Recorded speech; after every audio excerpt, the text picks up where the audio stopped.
Assalamualaikum warahmatullahi wabarakatuh. Perkenalkan, nama saya Syahrizal Sarangkuti.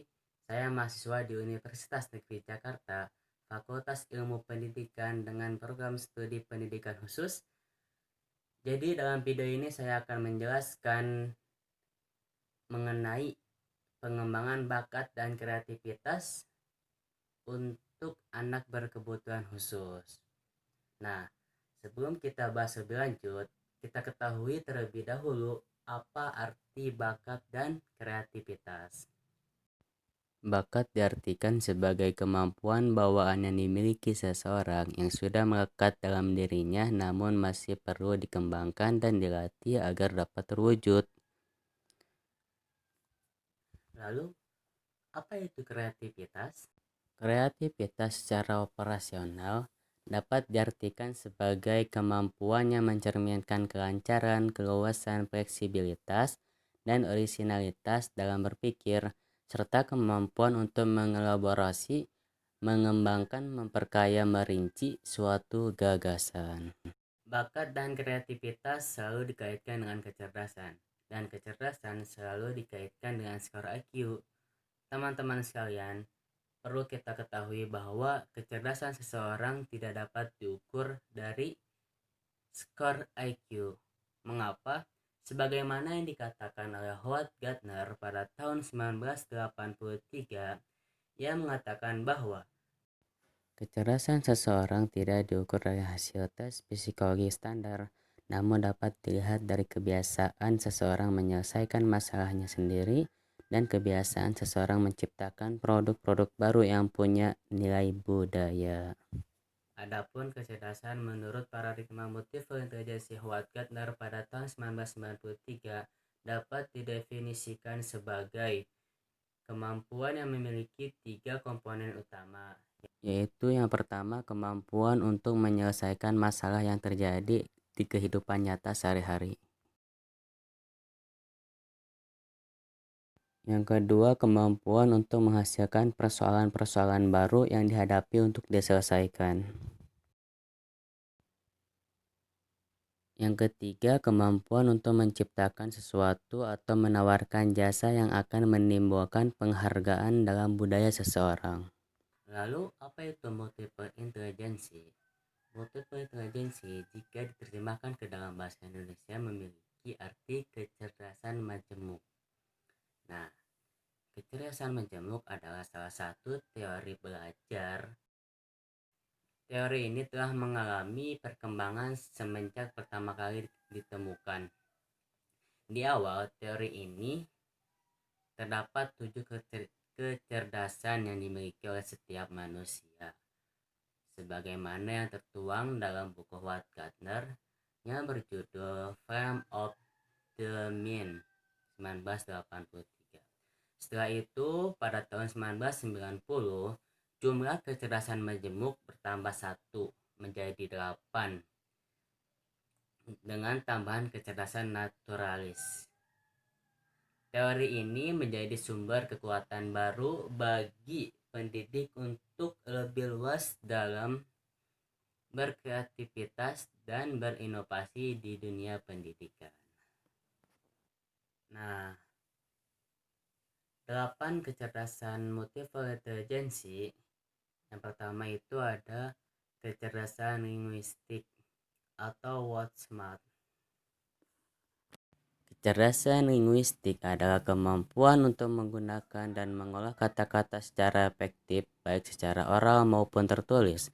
Kecerdasan ini menuntut kemampuan anak untuk menyimpan berbagai informasi yang berarti berkaitan dengan proses berpikirnya.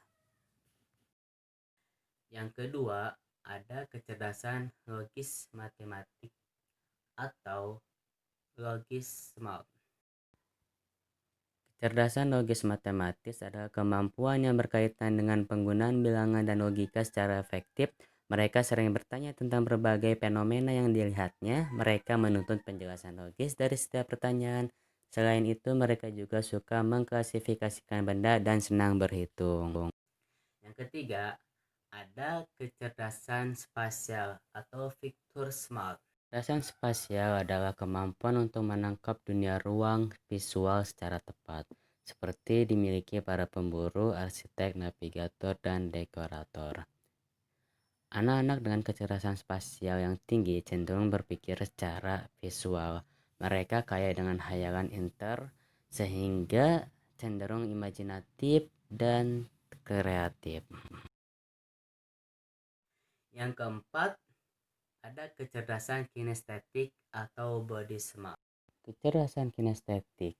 Anak-anak dengan kecerdasan kinestetik di atas rata-rata senang bergerak dan menyentuh. Mereka memiliki kontrol pada gerakan, keseimbangan, ketangkasan, dan keanggunan dalam bergerak. Mereka mengeksplorasi dunia dengan otot-ototnya. Yang kelima, ada kecerdasan musikal atau musik smart. Kecerdasan musik adalah kemampuan untuk mengembangkan, mengekspresikan, dan menikmati bentuk-bentuk musik dan suara. Anak dengan kecerdasan musikal yang menonjol mudah mengenali dan mengingat nada-nada. Mereka pandai menggunakan kosakata musikal dan peka terhadap ritme, ketukan, melodi, atau warna suara dalam sebuah komposisi musik. Yang keenam, ada namanya kecerdasan interpersonal atau people smart. Kecerdasan interpersonal adalah kemampuan untuk mengerti dan menjadi peka terhadap perasaan, intensi, motivasi, watak, temperamen orang lain. Kemampuan untuk menjalin relasi dan komunikasi dengan berbagai orang seperti dipunyai oleh para komunikator, fasilitator, dan penggerak massa. Yang ketujuh, ada namanya kecerdasan intrapersonal atau sub-smart. Kecerdasan intrapersonal adalah kemampuan yang berkaitan dengan pengetahuan akan diri sendiri dan kemampuan untuk bertindak secara adaptatif berdasarkan pengenalan diri. Dan yang terakhir, yang kedelapan, ada namanya kecerdasan naturalis atau nature smart. Kecerdasan naturalis adalah kemampuan untuk dapat mengerti flora dan fauna dengan baik. Anak-anak dengan kecerdasan naturalis yang menonjol menikmati benda-benda dan cerita yang berkaitan dengan fenomena alam. Dalam meningkatkan bakat dan kreativitas, kita dapat menggunakan teori 4P. Apa saja itu? Yang pertama itu pribadi. Dari ungkapan yang unik inilah dapat diharapkan timbulnya ide-ide baru dan produk-produk yang inovatif. Yang kedua, ada proses. Pendidik hendaknya dapat merangsang anak untuk melibatkan dirinya dalam berbagai kegiatan kreatif. Ketiga itu pendorong. Untuk perwujudan bakat kreatif, anak diperlukan dorongan dan dukungan dari lingkungan yang berupa apresiasi, dukungan, pemberian penghargaan, pujian, insentif, dan lainnya. Dan yang keempat itu ada produk. Dengan kenali bakat dan ciri-ciri pribadi kreatif, dengan menyediakan waktu dan sarana prasarana yang menggugah minat anak meskipun tidak perlu mahal, maka produk-produk kreativitas anak dipastikan akan timbul. Nah, sekarang kita membahas mengenai pengembangan bakat dan kreativitas anak berkebutuhan khusus. Saya mengambil contoh anak berkebutuhan khusus tunanetra, yang mana sebagaimana kita ketahui bahwa tunanetra adalah hambatan penglihatan. Maka dari itu mereka mengganti penglihatan mereka dengan menggunakan telinga, yang artinya mereka memiliki pendengaran yang baik, dan banyak di antara mereka yang memiliki hobi bermusik, mendengarkan musik, bermain musik. Nah, dari situ kita bisa mengembangkan bakat serta kreativitas mereka dari kecerdasan musikal. Bagaimana caranya? Setidaknya ada 4 cara untuk meningkatkan kecerdasan musikal pada anak. Yang pertama, kita memberikan motivasi atau dorongan kepada anak untuk bermain musik, baik musik tradisional maupun modern. Dan yang kedua, kita mengajak mereka untuk membuat lagu sendiri atau menciptakan sebuah lagu. Dan yang ketiga, kita bisa mengajak mereka untuk menikmati dan mengekspresikan musik di suatu konser musik atau pertunjukan musik. Dan yang terakhir, keempat, kita bisa mengajak dan kita bisa memotivasi dan mendorong mereka untuk tampil di suatu pertunjukan, baik konser. Dan tidak lupa kita untuk memberikan reward atau penghargaan atas kerja dia atau hasil dia dalam memainkan musik.